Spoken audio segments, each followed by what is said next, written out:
My name is Linda. I am 67 years old. I have silver hair that I used to dye for years, but now I leave it be. My husband used to say it made me look like a storm cloud, and he liked that.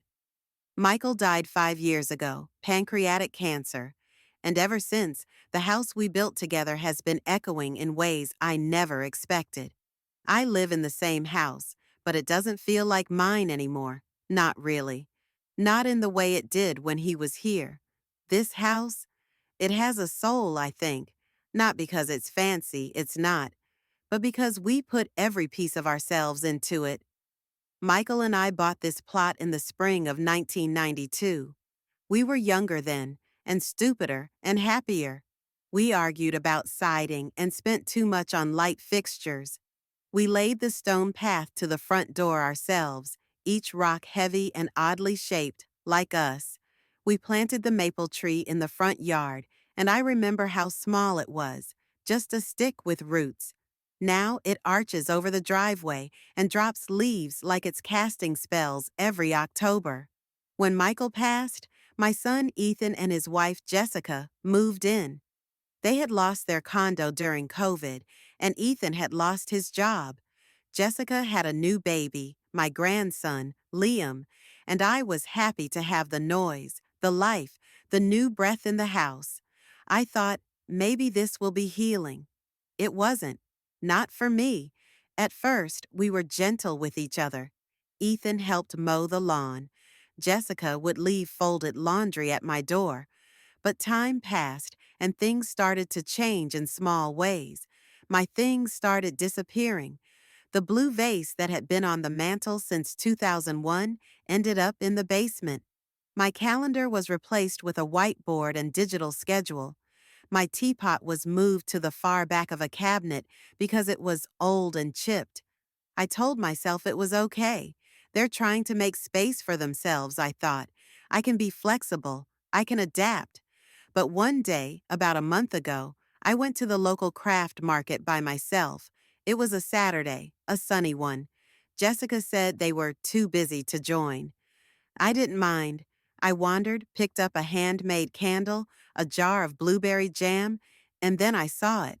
A tablecloth, deep red, with intricate embroidery along the edges, gold thread forming small floral patterns.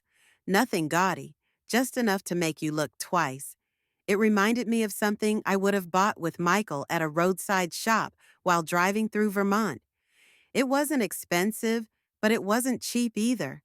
It felt like something chosen, something with weight, something I wanted to see every morning when I had my tea. I brought it home that afternoon, folded neatly in a paper bag. I washed it, hung it to dry on the line in the backyard, something I hadn't done in years. Then I ironed it, slowly, pressing each crease flat, like smoothing out time. That evening, I waited until the kitchen was empty. I cleared the dining table, wiped it clean, and carefully spread the cloth over it. I set it with the ceramic plates, ones Michael and I bought in Santa Fe, and added the linen napkins I'd been saving. I even placed the candle in the center. That candle had sat untouched for 4 years. It was quiet, just me. Ethan was upstairs. Jessica was putting Liam to bed. I sat at the table with a warm cup of chamomile and looked around. For the first time in years, it felt like my house again. I went to bed with a lightness in my chest, like I had laid a tiny flag in foreign soil, like I had reminded the walls who they belonged to. But the next morning, the tablecloth was gone. I found it in the laundry basket, crumpled, damp from the washer, smelling of artificial lavender detergent. Jessica was at the sink. She looked up when I held it in my hands. "Oh," she said casually, like I'd found a dirty sock. "Yeah, I threw that in. It was a bit much, don't you think? We're trying to keep things neutral." "Neutral?" I asked, still holding the cloth. My voice was soft, but my fingers were curled tightly. She gestured vaguely toward the kitchen. The house has a vibe now. Gray, white, clean lines. The red was too loud. And anyway, you don't own this house. You live here, remember? She smiled, not kindly. Then she turned back to rinsing Liam's sippy cup. I didn't say anything, not then. I walked back to my room, closed the door, sat down on the edge of the bed, holding the tablecloth like it was a child's drawing someone had thrown away. It wasn't just about color. It was about erasure. The erasure of taste, of memory, of history, of me. That tablecloth was the first thing I had bought for this house in a long time, and it was gone before a full day had passed. I didn't cry. Not then. I sat with it. The same way I had sat beside Michael in the hospital during the last week, when the silence was heavier than words. Some things you don't speak over. Some things you absorb. That was the beginning. Of course, it wasn't the first time something like that happened, but it was the first time I realized it wasn't just inconsiderate. It was deliberate. The house had become theirs, not legally, not financially, but emotionally. Every photo frame now had their family in it. Every shelf had their mugs, their bowls. Every morning I walked into the kitchen, I felt like an extra in their movie. My son, the boy I raised, the man I once taught how to use a measuring tape, said nothing. He smiled when Jessica rearranged things, when she said, "Your mom is set in her ways." He smiled when she said, "She's not the easiest roommate." And I smiled too, until the day I didn't. That day was the day of the tablecloth. That day, something shifted, not outside, not in them, in me. I put the tablecloth back into the linen drawer. I made myself toast. I didn't speak to Jessica. I didn't confront Ethan. I didn't make a scene. I just watched. I watched the way my mug ended up on the bottom shelf. I watched how my mail was now stacked behind theirs. I watched how I couldn't use the oven during Liam's nap time, how the hallway light was changed without asking, how my potted plant disappeared from the porch. That evening, I walked to the grocery store alone. I bought a small box of my favorite tea, a pack of floral paper napkins, and a new spiral notebook. On the first page, I wrote, "What else in this house doesn't belong to me?" I filled 2 pages, not with things, but with space, with silence, with compromises I never agreed to, with every tiny insult dressed in politeness, with every moment I bit my tongue so they wouldn't feel like guests in my home, except I was the guest now. That night, I poured myself a glass of wine and sat in my chair by the window. The notebook rested on my lap like a quiet accomplice. I wrote one more line. They think I've forgotten who I am. I closed the book and watched the streetlights flicker on. It was time to remember. It was time to remind them, quietly, patiently, with a storm cloud's grace. The week after the tablecloth incident passed slowly, not in the sense of minutes dragging, but in a way that days become heavy, like walking through syrup, the kind of slow that isn't from boredom, but from observation, from watching things shift around you while pretending you're not noticing. I said nothing, not a single word about the tablecloth.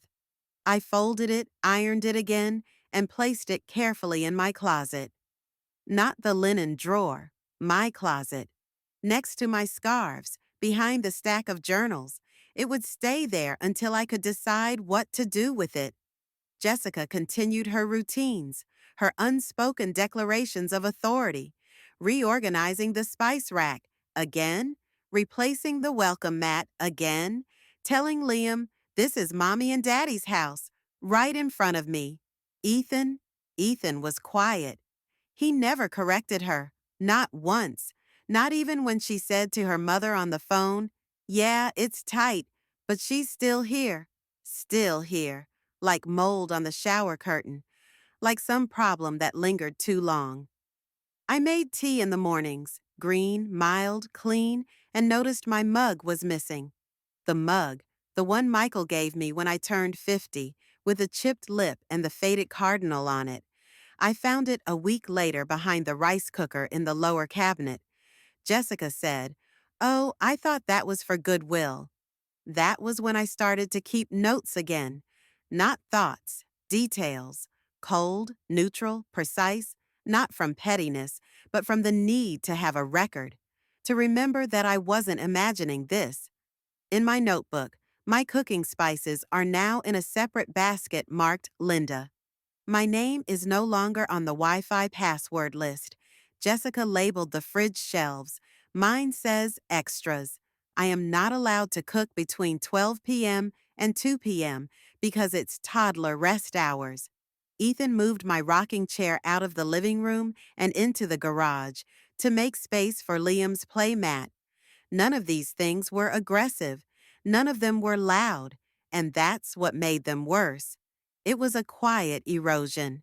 One afternoon, I reached for my blood pressure meds and realized the entire bathroom shelf had been emptied. My prescription bottles were in a box downstairs in the basement, sitting next to the Christmas decorations. Jessica's explanation? "We're trying to keep the bathroom tidy. It's just until we finish reorganizing." The basement, that cold, musty space with the concrete floor and no real light. It wasn't about tidiness, it was about erasure. That night, I sat in the living room while they watched a reality show in the den. I listened. Jessica laughed loudly. Ethan's laugh followed, smaller, more cautious.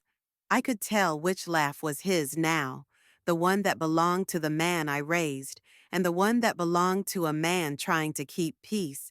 I never asked to live like this. I never imagined being a burden to my own son. But I also never imagined giving up my identity inside the walls that knew me longer than either of them. I went back to the notebook. New page, new heading, what I still own. I wrote the deed to the house, my bank account, my memories, my name. And then I wrote something that surprised even me. My patience. It's true, I've always had a quiet streak. Michael used to say I was like a still pond. Looks calm, but you never know how deep it goes. They thought I was passive. They confused stillness with submission. And while they made rules, rearranged rooms, and hosted their dinner parties with wine Jessica couldn't pronounce, I watched. I observed. I let the silence fill the house like water rising. One day, I walked to the supermarket alone. I bought groceries with my own card, just a small basket. I didn't tell them. They didn't ask. I left my receipt on the kitchen counter, on purpose. The next morning, Jessica asked, "Did you go somewhere yesterday?" I smiled. "Just a walk." Her lips pressed together. It'd be good if you let us know, so we're not worrying." "Of course," I said. But I didn't let them know the next time either, or the time after that, and they never really worried, because I was becoming invisible. That's when it hit me. They didn't want me to leave. They just wanted me to disappear inside the house. But they had forgotten something essential. This house remembers me. Its walls are full of my voice. Its floorboards creak in time with my footsteps. I have been patient, and patience, I was beginning to realize, was not just a virtue, it was a strategy. The next week was a study in quiet, not the peaceful quiet of reading a book on the porch while the wind stirs the leaves. This was another kind of silence, a strategic one, the kind you keep when you are cataloging every move, when your presence becomes sharper because your voice disappears. I didn't push back. I didn't argue. I didn't even raise an eyebrow. Instead, I began writing more.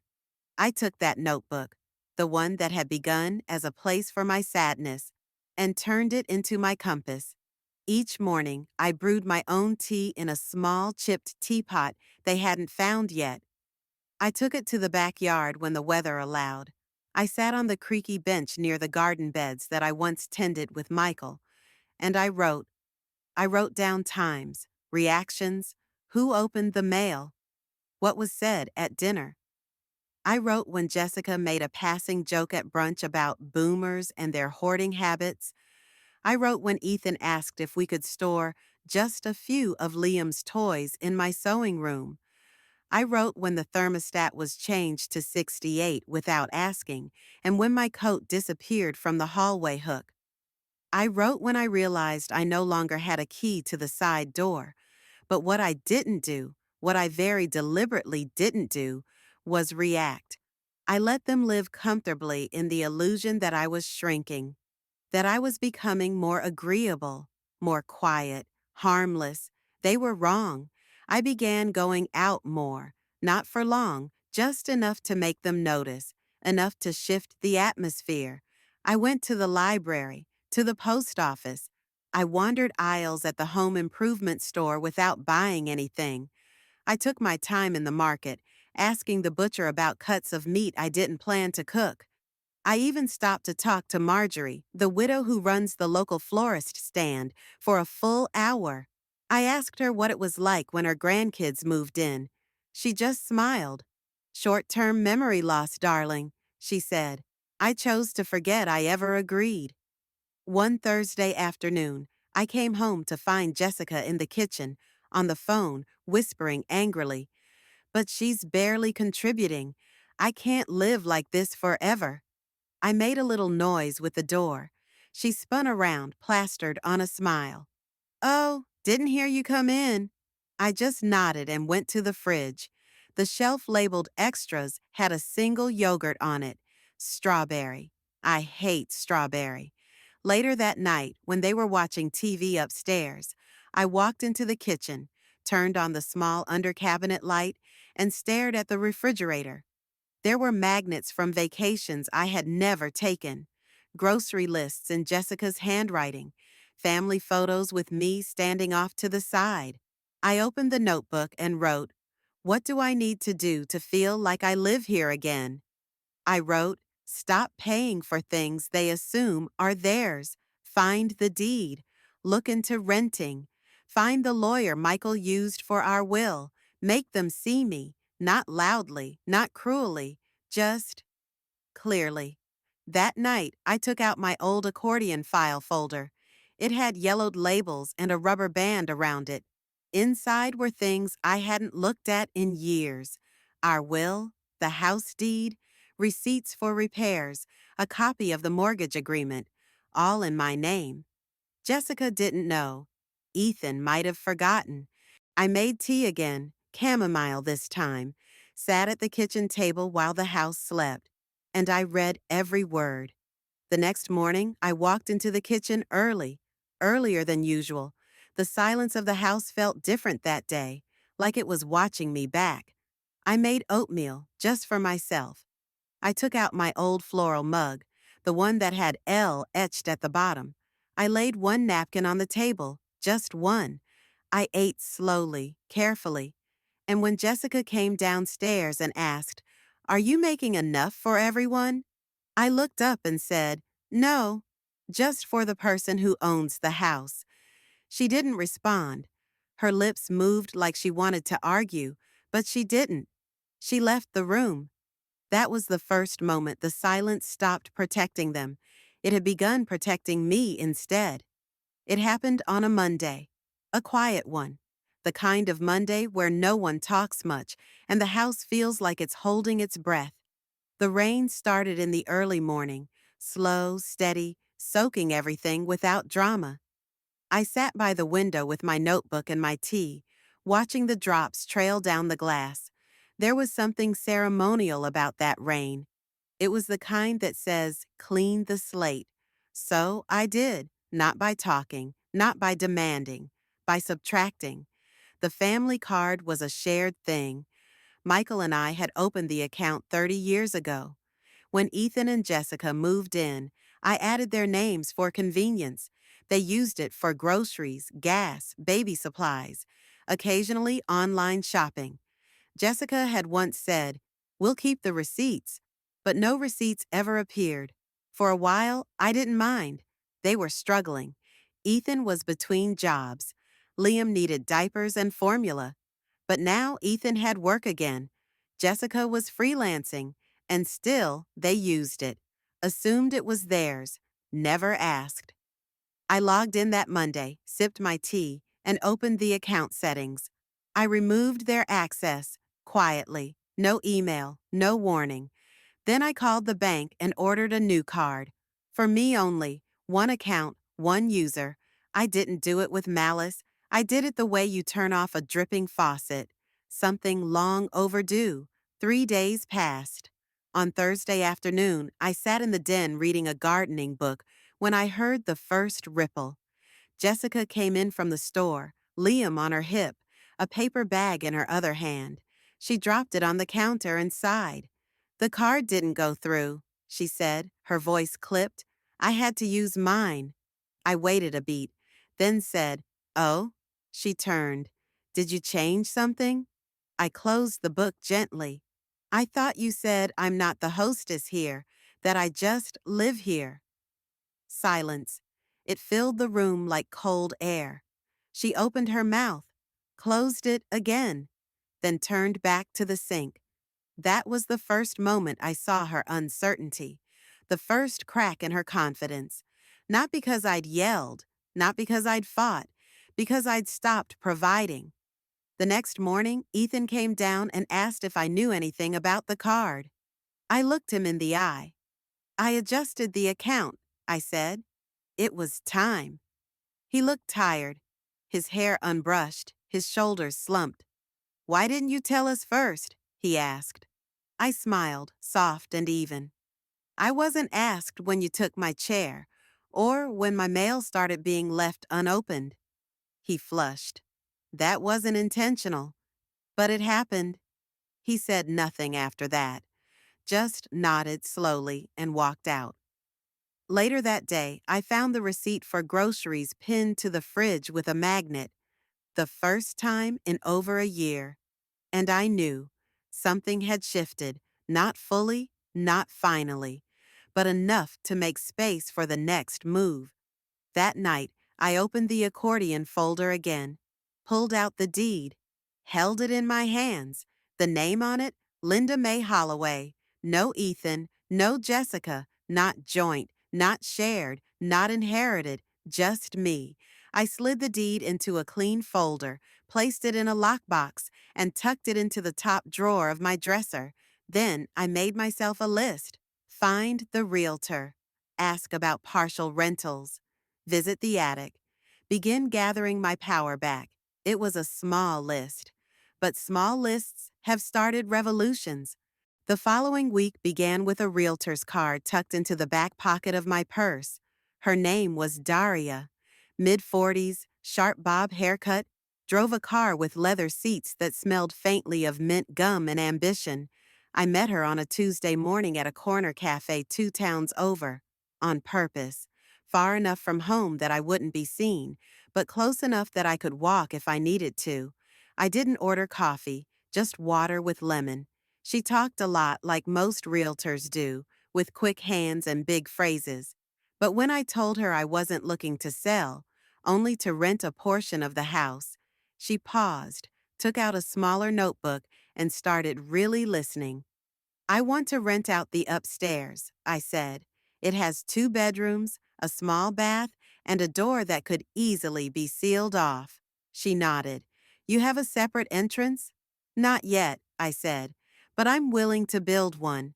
She gave me a number. It was more than I expected, enough to live on modestly, enough to stop being dependent, enough to remind them I didn't need them, not for food, not for money, not even for company. When I came home that afternoon, I didn't speak. I climbed the stairs, slowly, deliberately, and opened every door on the second floor. My old craft room, the guest room Jessica had turned into her office, the little alcove by the linen closet where Michael used to nap in the afternoons. I made notes, took photos. That weekend, I hired a contractor, a kind man named Raj, who didn't ask many questions once I said, "Privacy is my priority."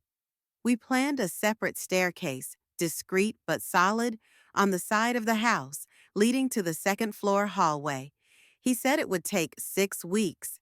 I asked him to keep the noise minimal. He said he'd do his best.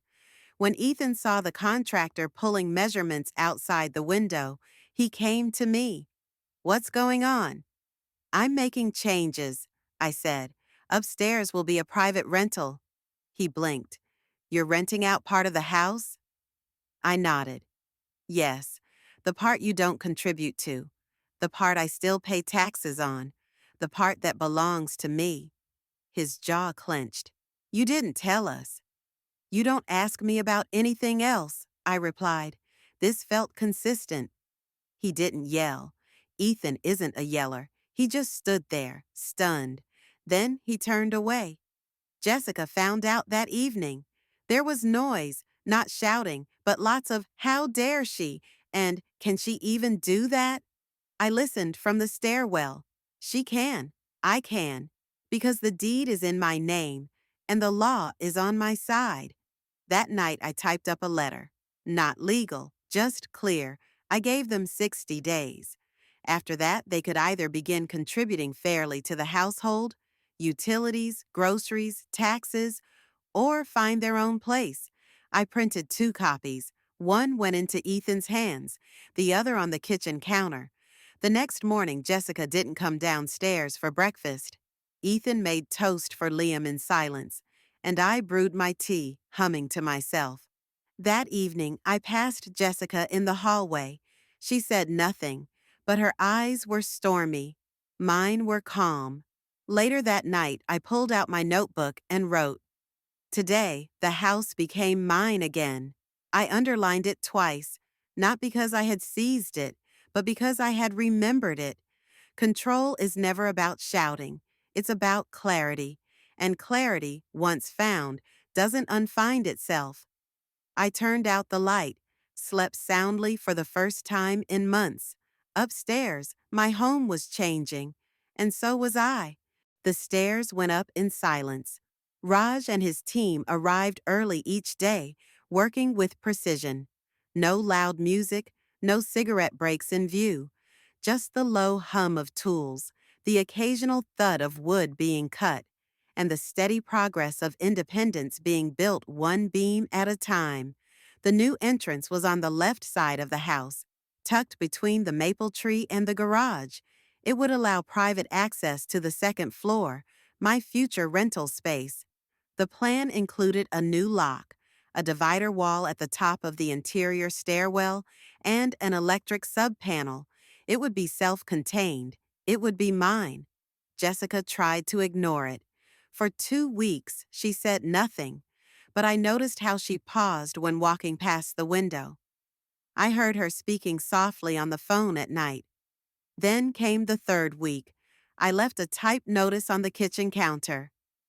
To Ethan and Jessica, effective in 45 days, the upstairs level of this house will become a private rental. This includes the current guest room and the office space. You may, 1. Choose to begin paying a monthly rent amount equal to 50% of household expenses. Or 2. Make arrangements to move before the rental conversion is complete. This is a reorganization. The house must now serve all of us fairly. Jessica read it first. I watched her from the garden. Her face was pale. She read it once, twice. Then she slammed it onto the table and left the room. Ethan came to me at sunset. I was watering the rose bush. Mom, he said, is this really necessary? I didn't raise my voice. Yes, it's long overdue. He looked down. It's not easy with Liam. We thought this was temporary. It's been 4 years, I said. Temporary has grown roots. He nodded slowly but didn't argue. That night, I moved a small table upstairs into the guest room. It became a desk.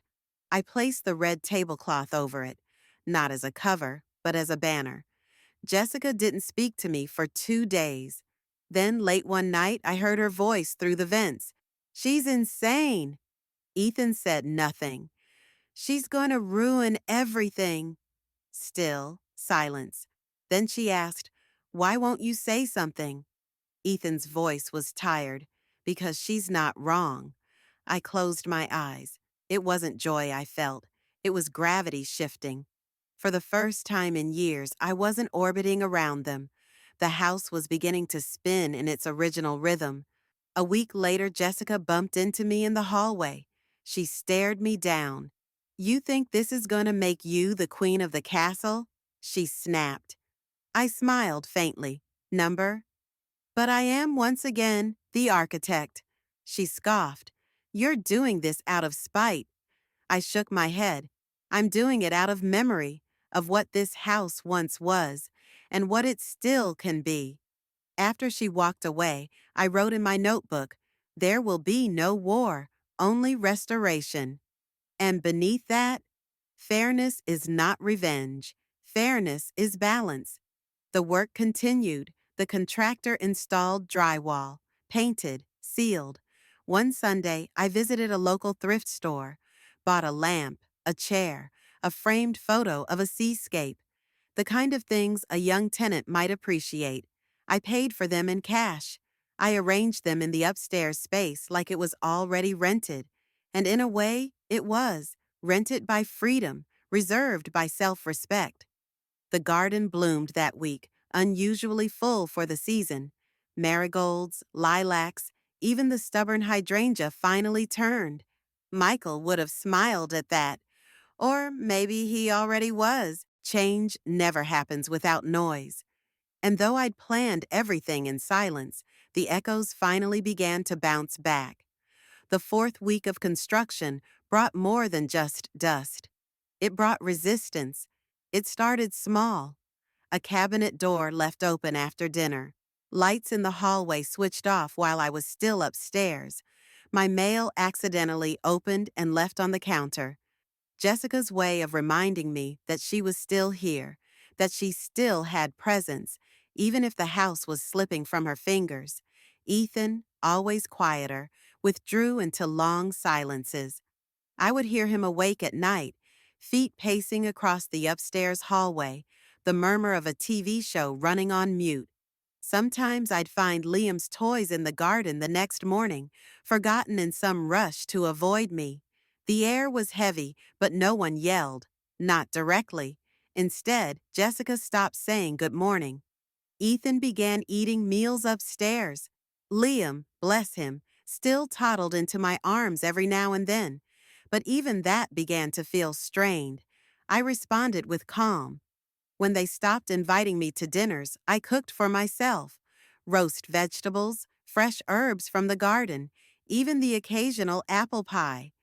The scent drifted up the stairs, and though no one said anything, I sometimes heard the creak of floorboards above when the smell was strongest. One evening, I overheard Jessica say to Ethan, "She's unraveling. You know that, right?" But he didn't agree. He sighed. Number, "I don't think she is." That night, I slept better than I had in years. The next morning, I printed 3 sheets of paper. Monthly utility breakdown. Estimated market value of second floor rental. Itemized grocery contributions. I posted them on the fridge under a magnet shaped like a tomato. No comments, no accusations, just numbers. Truth in ink. Jessica took them down the next day, crumpled them, threw them in the bin. I picked them out, smoothed them, reposted them. She never touched them again. Later that week, I found Ethan standing in the backyard. He had Liam on his shoulders, his hand shading his eyes as he looked at the new side staircase. "You've really done it," he said. No anger, just observation. I nodded. "I had to." He glanced at me, then back at the house. "Jess thinks you've lost it." "And what do you think?" He was quiet for a long time. Then, "I think you remembered yourself. And that scares her more than anything."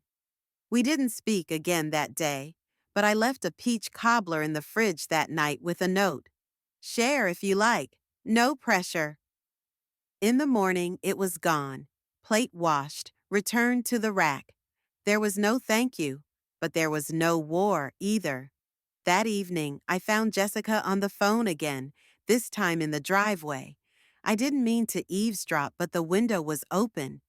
"She's not budging. It's like she planned it all, piece by piece. I don't know how to fight someone who doesn't argue. That was it, really. I wasn't fighting. I was reclaiming. The tools were dignity and time. The armor was silence, and the strategy, memory. I went to bed with the red tablecloth folded neatly at the foot, not on the table just yet, but soon. The notice period passed in quiet tension. 45 days of subtle standoffs, indirect words, and closed doors. But eventually, as all ultimatums do, this one reached its end point. The staircase was finished. The upstairs unit was complete. I had even found a tenant, a graduate student named Tasha, who worked evenings at the bookstore and needed a quiet place to study. She visited once, looked around the space, and said, "It feels peaceful up here." I didn't explain why. Ethan came to me 2 days before the move-out date. He stood in the kitchen, hands in his pockets. "We're looking at an apartment in Oak Hollow," he said. "It's smaller, but manageable." I nodded. "That's good, close enough to visit." He looked like he wanted to say more. Apologize, maybe, or ask me to change my mind. But I had nothing left to explain. Jessica didn't speak to me again, not in words. Her goodbye came through the scraping of boxes, the echo of an empty hallway, the tension in the slammed cupboard doors. On the morning of their departure, I made tea, sat at the table with my red tablecloth spread across it. Jessica passed by on her way to the car, arms full of Liam's stuffed animals. She didn't look at me. Ethan stood by the door. "I'll bring Liam by next week," he said quietly. "He likes your garden." I nodded. "I'd like that." He hesitated. "And thank you for the time we had here." I didn't say, "You're welcome." I said, "Leave the keys in the drawer." And then, before he stepped outside, I added, "And don't forget your tablecloth." He blinked. "What?" I nodded toward a folded white cloth on the counter. Neutral. Plain. The one Jessica had insisted on. He looked at it for a moment, then gave a small, tired smile. They left mid-afternoon. No final scene, no shouting, just the sound of tires crunching down the gravel, and the maple tree swaying in the breeze as if nodding goodbye. I walked through the empty house slowly. It was quiet, too quiet. Not empty, but cleared. I checked the drawer. The keys were there. Upstairs, I opened the windows. Let fresh air in. The scent of lilacs drifted through. I stood at the top of the stairs, looking down into the garden, and I exhaled. Not from exhaustion, but from completion. They hadn't been cruel, not on purpose, but they had forgotten I was a person, that this house was a story I had written, brick by brick, nail by nail, with a man who loved me. Now the story was mine again, not to rewrite, but to continue. I made lunch, just for me. I set the table. I used my old ceramic plate, the one with the blue rim, the floral mug, a cloth napkin, and I sat, in silence. No toddler toys on the floor, no whispered judgment behind doors, no shrinking in my own space, just light, just space, just me. When the sun hit the table just right, the red tablecloth seemed to glow. I reached out and smoothed its edges. It didn't need to be perfect. It just needed to be mine again. The house felt different the next morning. Still, honest. As if it too had been holding its breath and was finally allowed to exhale. I woke without the muffled sound of cartoons through the ceiling. No footsteps pacing above me. No passive-aggressive clatter in the kitchen. Just birdsong and the creak of the maple tree outside the window. It was the kind of quiet that doesn't ache. It heals. I made breakfast slowly. Toast with butter. Scrambled eggs with chives from the garden. I sliced a pear and placed it carefully on my favorite plate, the one with the painted blue rim. And when I sat down at the table, I pulled the red tablecloth smooth beneath my plate. It was the first time in months I didn't eat standing up. The chair didn't creak beneath me like a complaint. The table didn't feel like a battlefield, it felt like mine. After breakfast, I walked room to room, not to check, just to see. The sewing room was empty now. My chair had been returned, almost sheepishly, to its place beneath the window. I sat in it, rolled a thread spool between my fingers, stared at the dust motes drifting through the morning light. The living room shelves were bare of new photo frames. I dusted them and returned my own. Michael with his hands in the dirt, planting the first azalea. Me in the red scarf he used to love. The two of us on the porch swing before we installed the railing. I found Jessica's neutral table runner rolled in the linen drawer. I didn't throw it away. I placed it in a donation box and set it in the garage. Some things don't need to be burned to be let go. Around noon, I heard footsteps. For a moment, instinctively, I froze, expecting a voice to follow, a complaint, a child's cry. But it was just Tasha. She'd moved in quietly the evening before. Her suitcase was still by the door. She padded softly into the kitchen with a book tucked under one arm. "Good morning," she said with a sleepy smile. "Hope I didn't wake you last night." "Not at all," I replied. "Coffee? Please." We stood in the kitchen together in comfortable silence, two women with space between their words. She poured her coffee, rinsed her spoon, and returned the sugar bowl exactly where she found it. I watched her, and something small inside me settled. Later that afternoon, I went to the garden. The mint had overtaken its corner. The tomatoes were finally showing fruit. I clipped a few sprigs of rosemary and placed them on the windowsill to dry. I spent the evening reading a book I'd forgotten I owned, about a woman who sails alone across a lake and rediscovers herself 1 mile at a time. Before bed, I opened my notebook, the same one I had carried through all these months. On a new page, I wrote, "First day alone, no shadows, no noise, no fear." And underneath it, lunch at my own table, red tablecloth. The light was warm. The silence was mine. It wasn't a victory song, just a note of peace. That night, as I lay in bed, I didn't rehearse comebacks. I didn't imagine alternative conversations. I just breathed. The walls around me felt soft again. The silence had returned, but now it belonged to me. A month later, the house was not just quiet, it was alive again, not with chaos, not with the noise of overlapping needs, but with balance, with rhythm. Tasha settled in gently. She paid rent on time, watered her plants, cleaned her dishes, and never once asked for more than the space she was given. We didn't speak every day, but when we did, it was thoughtful, human. She left handwritten notes sometimes. "I'll be home late. Hope the noise doesn't disturb you. I made zucchini bread. Please help yourself." It wasn't kindness out of obligation. It was awareness, mutual respect. I found myself rearranging rooms, not to please anyone, but to rediscover what I loved. I moved the armchair closer to the window, placed new flowers in the hallway vase, bought a small record player at a thrift shop, and began listening to old jazz albums while I cooked. The garden flourished. I started waking up early just to walk through it barefoot. Some evenings, I sat out front with a cup of tea and watched the neighborhood pass by. Familiar faces waved. Some I hadn't seen in years stopped to chat. I was visible again, not just in my home, but in the world. Ethan did bring Liam to visit the second Sunday after the move.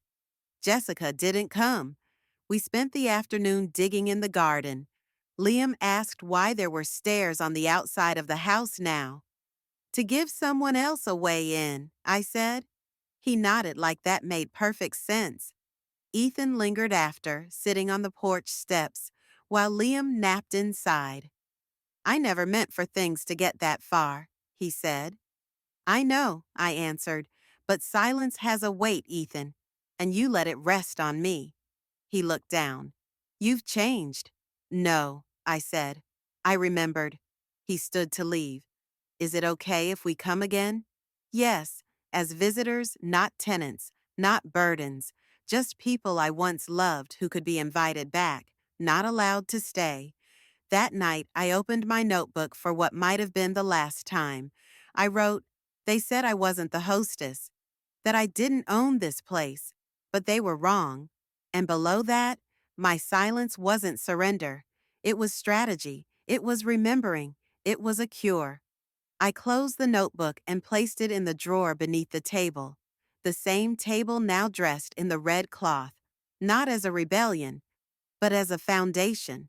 In this house now, there was no war, no resentment hanging in the corners, no rooms taken hostage by unspoken rules.